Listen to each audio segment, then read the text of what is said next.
Hello, everybody. Welcome to the video blog for Dementia Man. This is Sam Simon, also known as Dementia Man, and I have a treat for today and for this week's blog. And you can see her right here, Mary Fridley. Um, I met Mary, we were just discussing probably 2017. It's shortly after I'd been diagnosed with mild cognitive impairment. I happened to also be doing some improv, and there was this article on the front page of the Washington Post describing this new, I don't know if it was new at the time, but describing this organization and apparently others that were exploring what was known as, exploring dementia. You know, I hate the word, but we'll use it today. Um, And there was this program in New York called The Joy of Dementia. You got to be kidding. And most importantly, what spoke to me is it relied and focused heavily on improv, theatrical improv. And at that time, I was commuting halftime to New York. I was um, involved in my other play, The Actual Dance, Love's Ultimate Journey Through Breast Cancer. And I was involved with the Artistic New Directions, a theater group that does a lot of improv work. In fact, I'd been going to their retreats in the summer. So I called Christine and said, you know these people? Do you know particularly Mary Fridley? It says something about improv and what they're doing. And she sent me your contact. We were introduced. Nice. And I know that today we're going to talk a little bit about who Mary is, but most importantly, the work that she has been doing and continues to do. And one thing about September, which is the perfect time to do this, is with her help and leadership, among others, um, it's taking it to the streets month. It's raising the visibility in September. Hopefully, will become an ongoing annual event, not a holiday, like a holiday, an event Right. um, that raises the visibility of the urgent need to acknowledge that there are people with um, neurocognitive conditions, aka dementia, also known as dementia, and that we are all able to live meaningful and full lives as well as our caregivers, even though there are challenges. So that's a lot to say. Mary, you've been doing this for a while. Yes. So why don't you jump in and Sure. take over for a minute? Sure. Well, first of all, I'm thrilled to be here. I mean, you and I have now known each other for 7 years, so that's a that's a long time, and you're one of my favorite people. Actually, you're one of my favorite people in part because we can have disagreements, which isn't always true with everyone. And I don't think I'm a big disagreeable person, but I think that what I've appreciated about you, is that in very friendly, caring ways we can disagree on some things. Also, though, I was for the purposes of today, what I was thinking about is how much you've inspired me.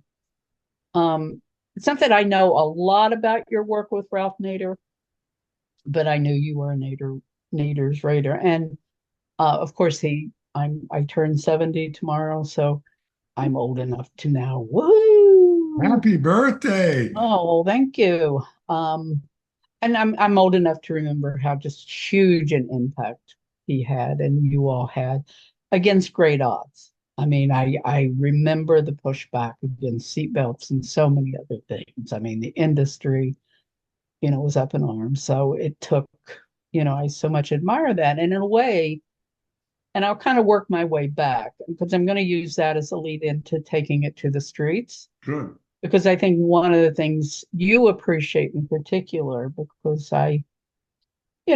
you I think in such a commonsensical way, but there's not much common sense I often find in the dementia conversation. Is, you pointed out, look, we have managed as a society to accommodate a lot of people who have differing abilities. I'm not going to get too much into a language thing, but definitely different abilities, whether it's autism, whether it's physical disabilities, whether you're in a wheelchair, all of that. And you've pointed out, hey, we've provided ramps, we've provided hearing enhancement at theater. I mean, all those kind of ordinary things. And yet there's such a resistance and such a stigma, and I think kind of a cruelty around our refusal to find ways to accommodate people living with dementia or with other cognitive conditions. As much as I don't, I'm happy to use the word simply because it's the word that I think most people know. I fully understand why you and others don't like it. And I feel like that there's just so many other people who are considered cognitively other, including people who don't necessarily have brain related conditions. But I think, for example, even because a lot of my work began and continues in poor communities, and particularly poor communities of color. And I think there's a direct through line between young kids of color who go to school and are almost immediately labeled special needs because they don't learn in the same way. They aren't, and in a way, I think increasingly, I find it impossible to understand how anyone learns anything in our current construct of education, which is so bound to knowledge production. So I think that if you draw that through line, I think there's even more people who are being hurt by this kind of hyper focus, hyper embrace, idolization of knowing, of reason, of our brains, our capacity to think. And I don't agree with that. And I haven't agreed with that for probably 40 years, 50 years, when it's where I kind of formally began working with a community that actually was expressly developing a non-diagnostic, non-cognitively based therapeutic approach, an approach to living, an approach to growing. So that's, in a way, I was concerned about this well before I entered the dementia conversation.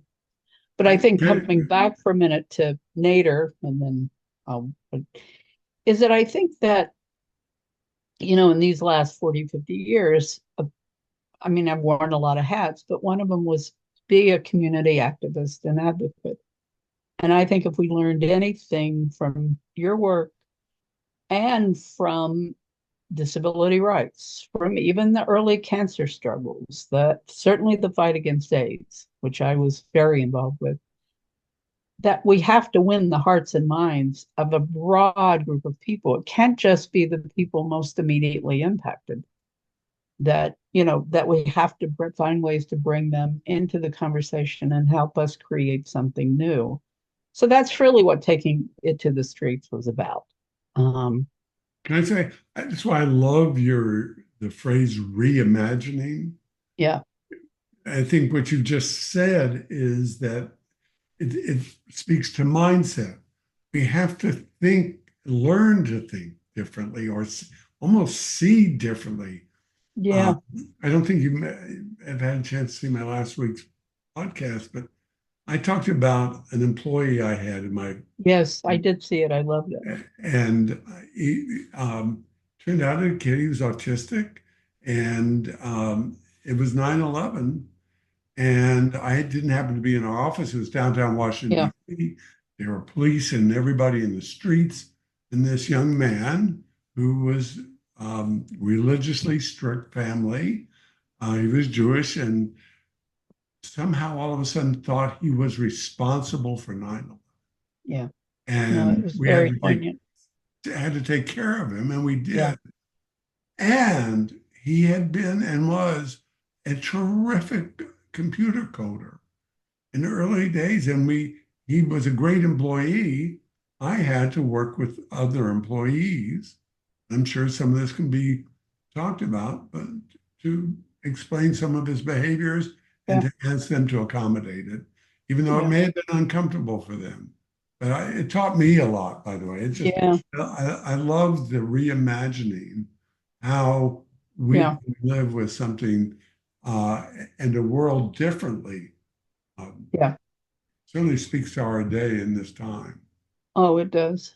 I mean, I agree with you. I don't think it's a thinking issue. In fact, I'm not sure. And again, maybe we're going to reimagine thinking, and it certainly could, at least at a minimum, be more coherent um and more social, more cultural. I do think it is a C. I agree with you completely. I think we can, and collectively, we have to create new ways of seeing because we can't see right now people like that person, that your employee, because everything is almost immediately encased in what's normative. But that story, what it makes me think is, well, why wouldn't workplaces be organized to accommodate everyone? Because in a way, that story and so much of the dementia story just makes me furious because it makes it seem as if the rest of us are normal and that we don't have many of the same spectrum of concerns and tics and oddities and whatever you want to call them, that we all need to be, if you will, accommodated in some way or the other. But I think our culture is in a way where we're vulnerable to thinking that, okay, well, we're the normal people. We all think alike. We all speak alike. We all see alike. And it's those people who really can't. And I just think that's nonsense. And that's the kinder word I'll use because I assume this is a PG podcast. Yeah, yeah, I love this because I had been doing a podcast for a while with my granddaughter called Grandpa Goes Deep. I think Mary and Sam Oh, nice. just went deep. Uh, Right. We went and deep today. and um, really want to get back a little bit. I mean, I the things that attracted me to things Yeah. included the Yeah. phrase the what we'll get to reimagining dementia or Sure. taking it to the streets, Sure. but the joy of dementia. Yes. And I heard that, but finding it is something that actually, I'll steal a minute here. That Susan Please. and I had to consciously make a decision. We just had our 58th wedding anniversary. You're having your 70th. Oh, Mazel tov. Uh, and we had to talk about, I have Alzheimer's, right? Hmm. You could look to the future with dread. You could make those choices, Hmm. or we could Yes. say we're gonna work Yeah. to make sure that we celebrate these landmarks, ages, anniversaries, with the same anticipation of maybe our first anniversary. Yeah. What's next? What's coming up? Absolutely. Yeah. How to, and it takes energy. We have to, there are other options, but that's true every day of your life, every Oh, birthday, maybe right. in some ways it's a choice. Sometimes it's easier than other times. Hmm. Um, and working hard, but also having institutions like the Joy of Dementia Yes. or other places that are resources for us too. So Yeah. thank you for having Oh, that. please. I mean, it is an absolute joy. I don't, I sometimes don't think people even remotely get how much I love this work and how much it's given me and how much I've grown. But I think actually, you've made my work easy. You hit on it. To me, the joy you mentioned could be any number of things. I mean, I think generally speaking, I'm all for joy in our lives. However, and I could talk more of that, and I love it within that improvisational play. I think it's an incredibly powerful tool. but I think what you just said hits for me. If I had to give a one sentence explanation of what I mean by joy, it's creating environments in which people can develop as choice creators and choice makers. Because I think so much of the joylessness of life, including dementia, is we're deprived of that. And I think as a whole, we're deprived of, and we don't have a strong enough sense of ourselves as, yes, we can make choices, we can create choices. And so often we're related to or kind of related and relate to ourselves. I'm not somebody who thinks, oh, it's just the people up there who are making our lives miserable. No, we make these decisions and we can do hurtful things to each other. But I think choosing is so, to me, that's what is so fundamentally human about us, because in the absence of choice and choosing, then what? We're kind of passive victims that all we can do is react. And that I just refuse to go along with that. I don't think that's true. Does that mean things are easy? No. I know a little bit about what you and Susan have gone through. I know what my mom went through with she died of late stage dementia. And I just know I was a therapist. People are in enormous pain. I'm not minimizing that.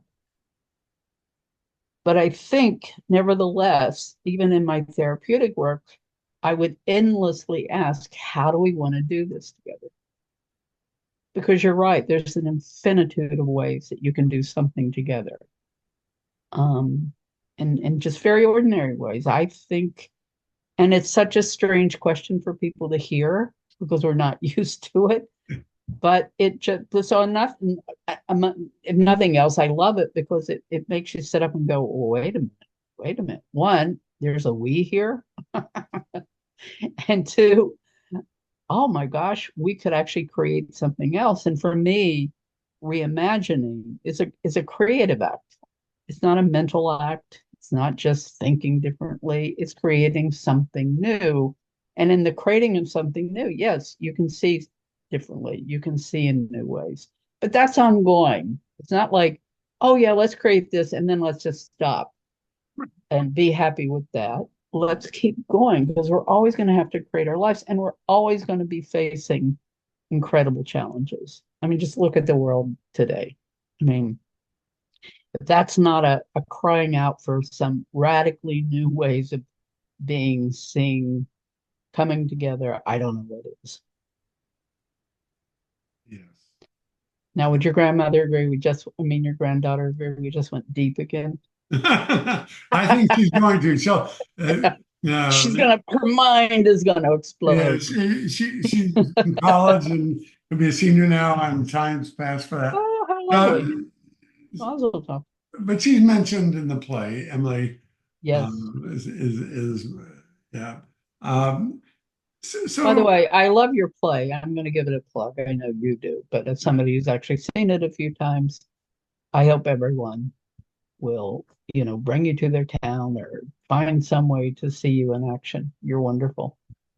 thank you, and we're falling over each other.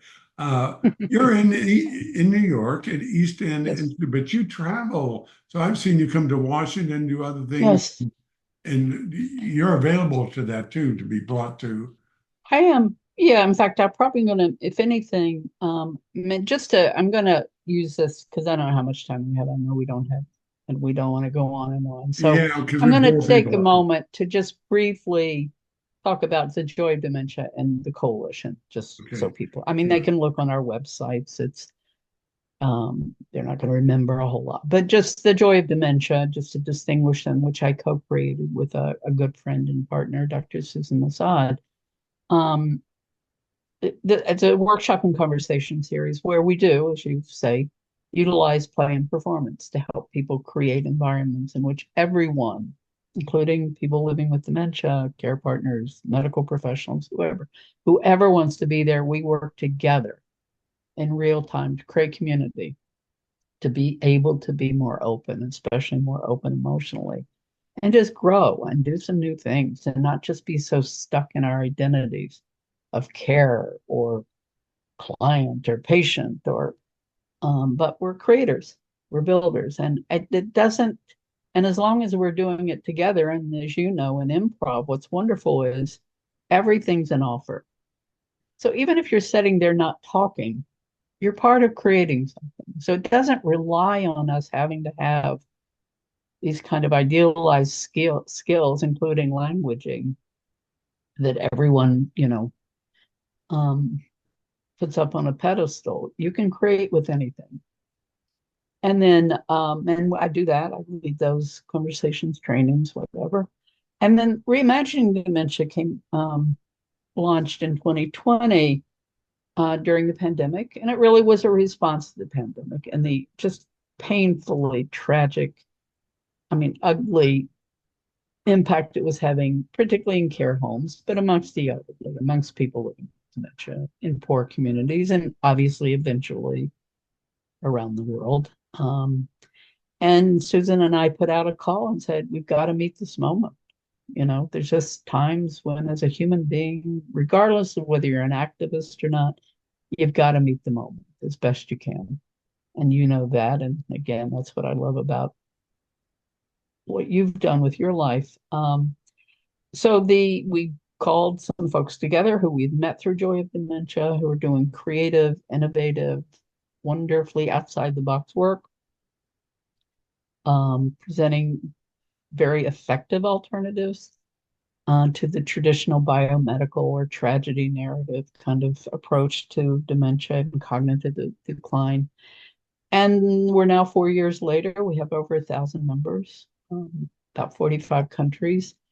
And really, we came together to see if we could leverage everything that we've kind of individually built to have a much greater chance at transforming the dementia conversation at every possible level, to make it more creative, to make it more humanistic, to just break out of what I firmly believe is a very wrong-minded paradigm that has grown up around it that says cruel, it's tragic, it's wrong. Um, and so that's from whence we launched Taking It to the Streets a couple of years ago. People can go to www.reimaginingdementia.com, learn more about that. And both of those things. So all this to say, one of my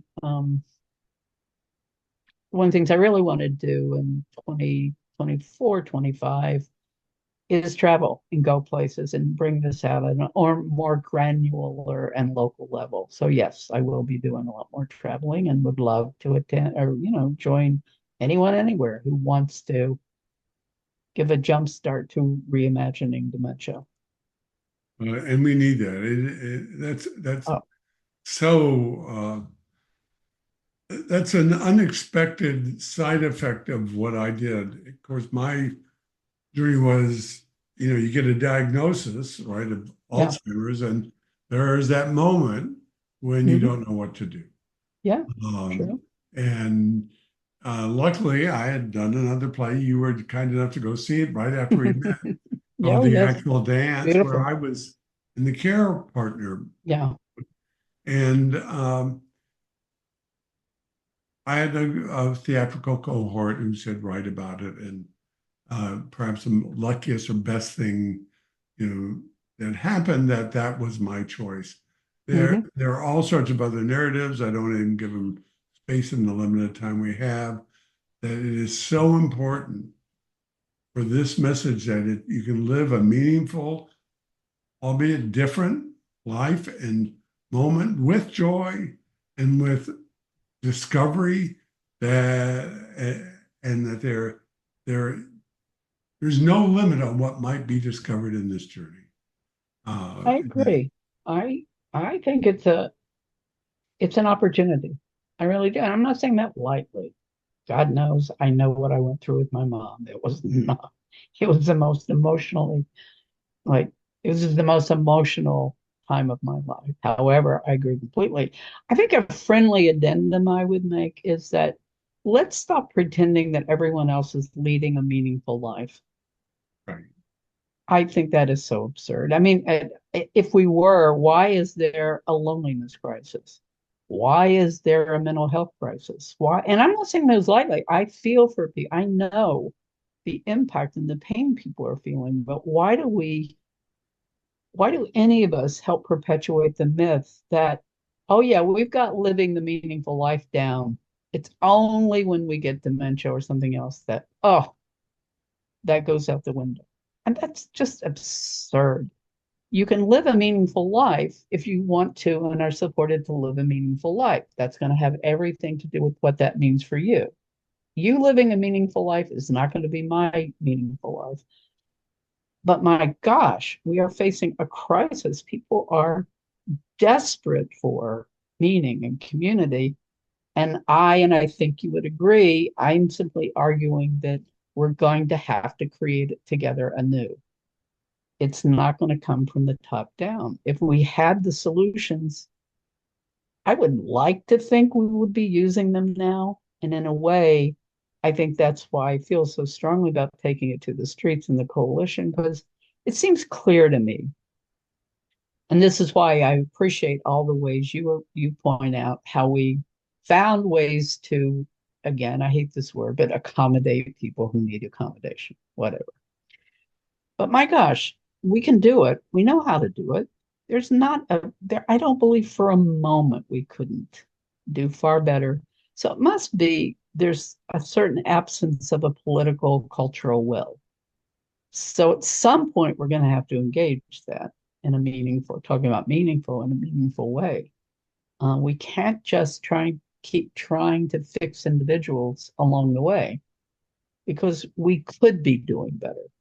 I'm convinced of that. It, it it's sort of a yes and here. It is a structural system, and I do want to that weights a lot of this down. And Yeah. it goes back to even did a little work in this area. It's been pointed out that whatever we do during the day, we go home, and home has meant a very But this started talking when they're talking about Yeah. people friending on Facebook. Well, people in real life have 15 or 20 people at most who Yeah. they Sure. interact with. And we're Sure. broadening that and making it that you can also engage in different and amazing ways. I Yes. do want to make a couple of quick points, and I'm told that, by the way, that a blog more than 30 minutes and people. Yes. But we But we will may have end to it. do this. We may have to do this again. But I do find that, the idea, even the words taking it to the streets, Yeah. the idea of getting outside, so to speak, Yes. being present, um, and letting people see you as well as you've seen others. I agree. I do I want to agree. acknowledge that the journey, so I've been on both sides of this, whatever we want to call it.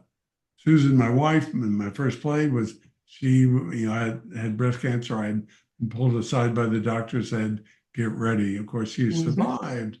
Yeah. But my journey then, and as emotional and as difficult as it was imagining losing someone I loved and I did something with it, is I'm seeing your journey from the opposite side.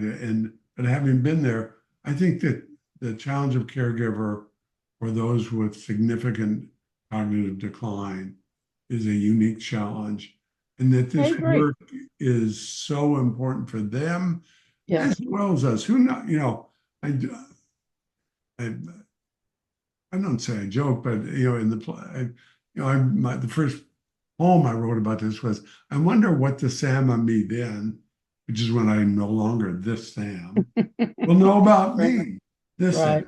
And just knowing that there are things that we can do. I love your work. I hope people will make sure that they go Thank to you. um, uh, reimaginingdementia.org, right? Yeah. .com. .com, Reimaginingdementia.com.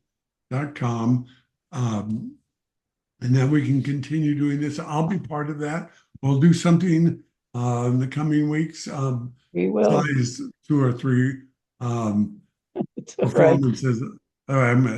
My brag is I'm gonna September 19th, I'll be the keynote for the National Association of Adult Daycare Providers. Oh, And, congratulations. and Good on you. I learned so much from hearing the voices of those who've been through Yeah, I agree. this. And Oh hopefully, no, I give every shout in the world to care partners. It is, man, do we make it hard for them? And it's just I just give them every embrace in the world.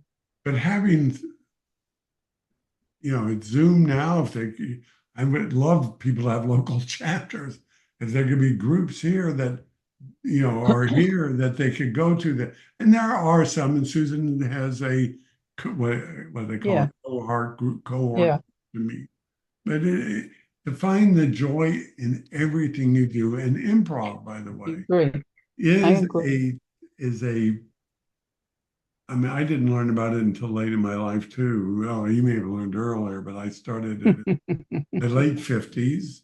I started doing improv. I had some great teachers, Hmm. and I brought into my company, into my work, into my life. Living an improvised life doesn't mean you're random.